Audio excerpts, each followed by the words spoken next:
Welcome back to the channel, guys. Welcome back. Hope you're all well. I'm Kev and this is KRT Electrical Services. In today's episode we are going to be fitting a Google Nest wired doorbell. Done several other Ring doorbells before, never done a Google one, so we'll see how it is and we'll bring you along for the journey. But no doubt it's probably going to be pretty straightforward, so let's show you what I've got. So firstly and most importantly, cup of tea. So yeah, most importantly.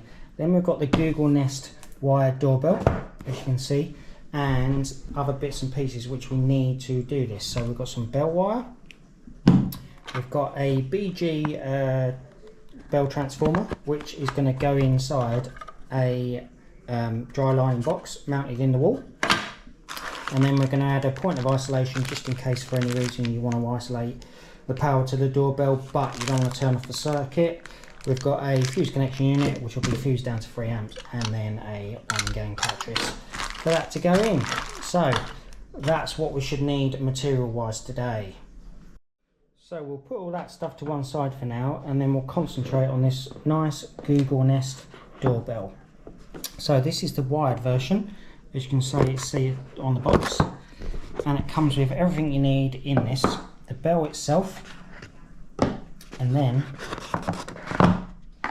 some instructions, and then wiring components, and then some other mounting brackets, etc, etc. I think it's all QR code scanned, and that's how you get the installation instructions. So first impressions of this thing: sleek, very nice looking. So yeah, got a couple of connectors on the back, as you can see, where it's wired in. It's got a little USB adapter there, which I don't know what that's for, but yeah, overall looking very nice. So what we'll do is we'll get the instructions up on my phone, and then we'll start installation. But before we do that, what I'll do is I'll take you and show you where we're going to be installing it, and I've already marked that out on the window. So the doorbell is going to go here. This is the centre of the back plate, and I've already screwed and raw plugged where we're going to mount it. So there, next to the front door. What we're going to do is drill down at an angle and come into this wall here, which sounds a bit blocky but then sturdy at the same time. So it's probably a stud wall, which is then going to bring us around this way, down here, and this is a 2-gang socket, obviously downstairs ring circuit. So what we're going to do is we're going to take a power supply here into a fuse connection unit, which I'm probably going to mount underneath, and then we're going to have another 2-gang pattress down here, which is going to house the bell transformer, which is going to have our bell wire going to it. So that's how we're going to do it. So yeah, you know, I'm hoping we can cut out a 1-gang here, 2-gang here, and we probably won't have to cause much damage if we use the super rod. So we'll see how we get on. So if you want to install one of these and you don't know how, you can download the Google Nest app, which is on App Store or Google Play, and you can scan the QR code that is on the back, and that will give you a full installation video. Now I'm not going to do that because a lot of the app goes on about connecting this with an existing chime. This property doesn't have an existing chime, so what this is going to be wired into, and this is going to be connected to the existing Google Nest ecosystem. So you know, the little speakers around the house and stuff, and that's going to act as a chime. So I'm not going to follow the installation instructions, plus I also know what I'm doing. So welcome. First thing to do is to cut out where we want the 2 pattresses. So we're going to have a fuse connection unit there under the socket, and then we're going to have our bell transformer in there with a blanking plate. So these are all going to be out of sight in the corner of the room. Obviously we'll just have a normal white blanking plate and then a fuse connection unit there, and then literally our bell is going to be up there somewhere. So we're going to drill down diagonally, super rod up, and hopefully pull that bell cable through. It's only a very small cable, so it shouldn't really be too much of a problem, but what we do need to do is turn this off first to obviously isolate the supply, because we need to remove this black box so we can drill through, because I think there's a stud here, and then get our super rod up. So that's what we need to do, but we're going to multi-tool this out first.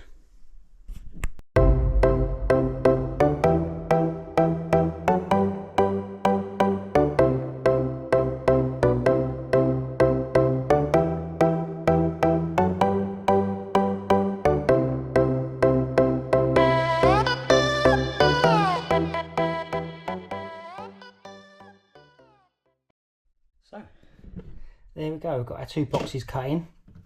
We'll take them out now, because obviously we want to pull our cables down from up there. So we just cut them out, they're loosely in. If we can get it out, can't get it out, it'll come out anyway. But yeah, next thing to do is now to drill down at an angle from outside and try and get into this stud wall, which shouldn't be a problem. So, but we'll go outside and look where we're going to be. So here we are outside. So this is where our bell's going to be mounted on the wall, not the window like I said earlier.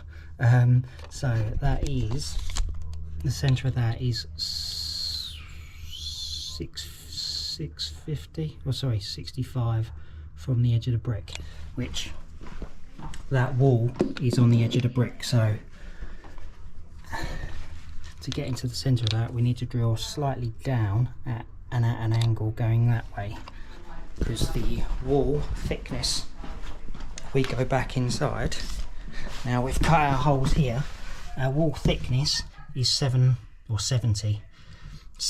mil, 7 centimetres. So we've got to drill down and left at a little angle, so sort of that direction, so we guarantee that we actually get into this void. So what we'll do is we'll do that now.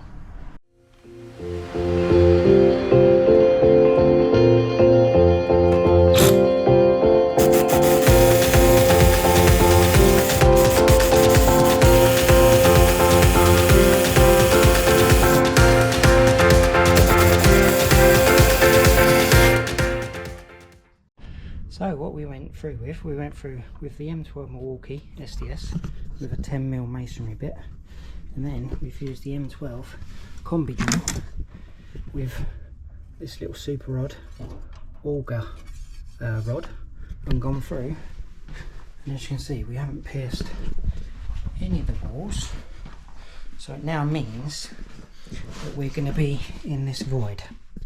So what we need to do now is put a rod from the inside with the super rod beads on it, stick a magnet up here and pull them through, and then we've got our route to our cable. So yeah, sounds easy. Let's give it a try. So I've measured again. I've got my little cheap inspection camera up the hole, noggin. So I'm going to have to cut a rectangle out to get our cables through the noggin, or our rod will be above this section here, because our noggin's here. So yeah, our rods, obviously we can't get access to them because they're above the noggin. So yeah, we're going to have to cut a rectangle out, which we can piece back in later and fill, and then we'll be able to get access to our rods and pull our cable through. So it's never always, it's never ever as straightforward as you think, but it is what it is. Thankfully it's a plasterboard wall, we can just piece it back in and it should look alright. So let's do it, shall we? Voila, there's our rod. Look at that, as predicted. Can't teach it. So now we can route our cables to this point, down here, down to here, and then we're all golden. So yeah, unfortunately this bit had to come out, but we can piece that in quite nicely again, and once filled and stuff, it shouldn't look too bad. So plus this room has never been decorated, so it's going to get decorated at some point. Sometimes you've got to break some eggs to make an omelette.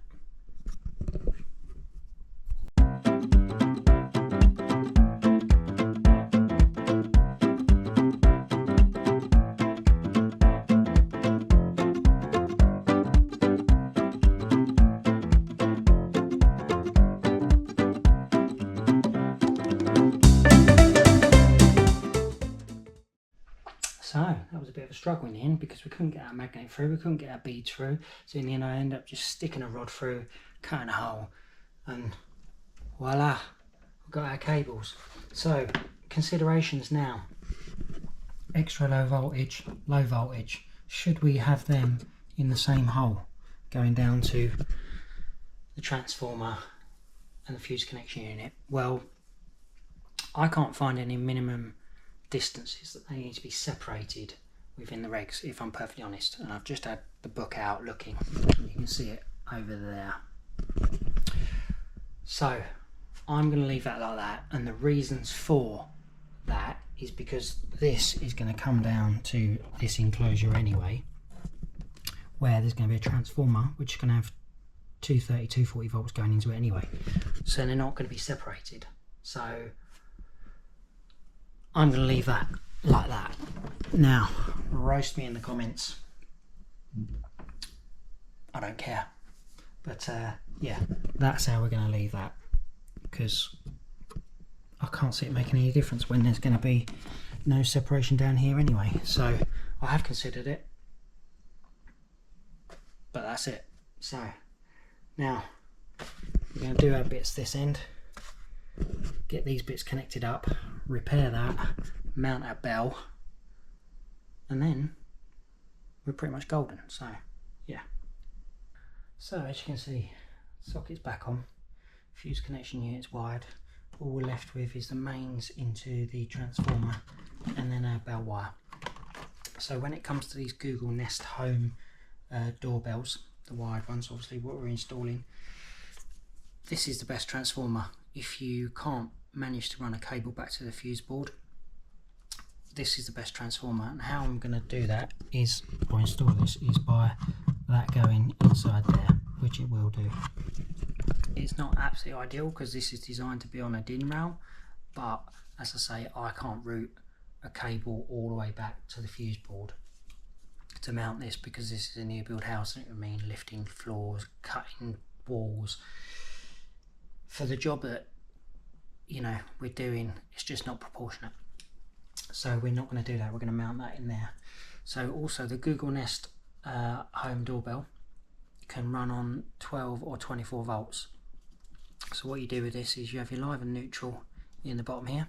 There's no terminal for the earth, so what we'll do is we'll just cool the earth in here, put it on a Wago, and then you have your neutral, or your positive or negative, sorry, there, and then whatever terminal for your voltage, so either 12 volts or 24 volts, or if you've got something that takes 8 volts, that terminal there. So yeah, that's the transformer we're going to use, and we're going to get on and terminate that now. And once we've done that, we'll be in a position to put the doorbell out there and then connect it all that end and then start powering up. So yeah, just wanted to run by that. It's not ideal, but it works, and it's going to have a little blanking plate on the front of it. Right, well, that's all buttoned up, as you can see. Got a blanking plate on there, fuse connection unit, socket. All we've got to do is patch that in. What we'll do is brace across with a bit of wood top and bottom, because we don't want to drill that bit or screw that bit, because we've got cables going through it. And then we'll patch that back in. But now let's go outside and do the fun bit.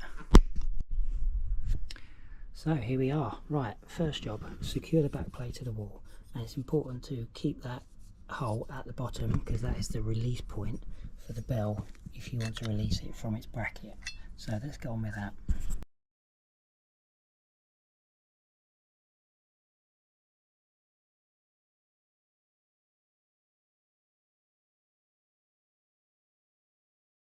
Right, so there's a little problem with this.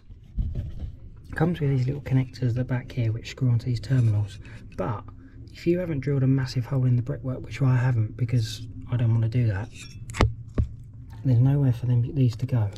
So we're probably going to have to get rid of these and then just twist these around those terminals, which is a bit gash really, but yeah, so that's a bit of an issue.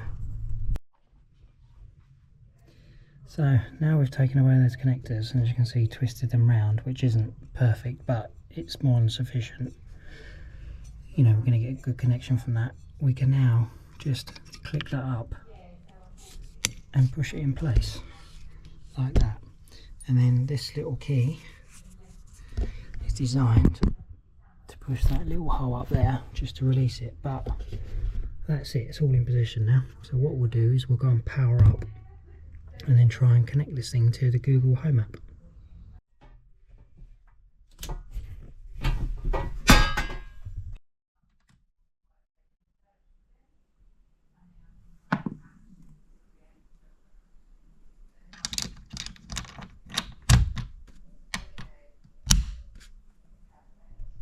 First of all, I'm just going to show you the work that I've done. So I pieced that in, give it a quick feel, obviously needs another fill and then a sand down. These are all done. Isolator for the bell, transformer, double socket, bit of caulking around the top just to finish it off. Beautiful. So at this point, guys and girls, as you can see, I'm going through the setup process with the Nest doorbell. You scan the QR code and put in a password, etc., and then it goes through the setup process, which took a little while, but it wasn't too painful. Obviously this is really sped up, so for your viewing pleasure basically. But yeah, we go through this setup process, and then eventually what happens is we get the image that you'll get once the doorbell's up and running, and here we are. Right, so that's the image. You can see me messing around, and then all I'm doing is looking at my phone, seeing what you know, whether I'm happy with how the camera is positioned, whether I want to put the wedge in position, which I didn't. Obviously my wife comes out just to have a look to make sure she's happy with it, and yeah, we're just looking at the far extremes as to the camera view, etc., and then yeah, we set the rest up and off we go. All done. Voila. So here we are outside. Doorbell. So it's all ready to go. I'm going to press it. I get a notification on my phone, and then it comes up and you can see me. And then you can talk on it and all sorts. So yeah, but also not only does it come up on your phone, it also comes up on the Google Nest photo frame. So that's been used as a chime, so there's no need for a manual chime because in this property there's no hardwired bell to start off with. So yeah, that's used as a chime. My phone chimes. You can talk through both by answering it by pressing the button and talking to whoever's at the door if you're not in, and that is basically how it works. So yeah, so as always, these videos are for entertainment purposes only. This is not a how-to video, because if you're not qualified or you're not competent enough to do electrical work, then don't do it. So this is not how to do it, this is how I've done it, and just showing people the work that I do. So yeah, that's it for this one, I think. Doorbell's working, no more of this. So yeah, someone can answer the door on their phone or whatever if they're not in. Video there for extra security. Brilliant. So yeah, anyway, that's it for this one. Please like, subscribe and all that jazz. If you don't like or you don't subscribe, then it's your loss, but well, not really, but yeah, that's it for this one. So we'll see you again soon, I guess. Bye for now.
talk through both by answering it, by pressing the button and talking to whoever's at the door if you're not in.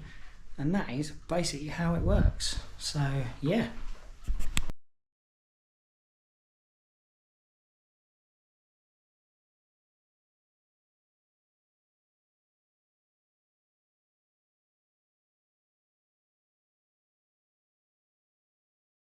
Subscribe, then it's your loss.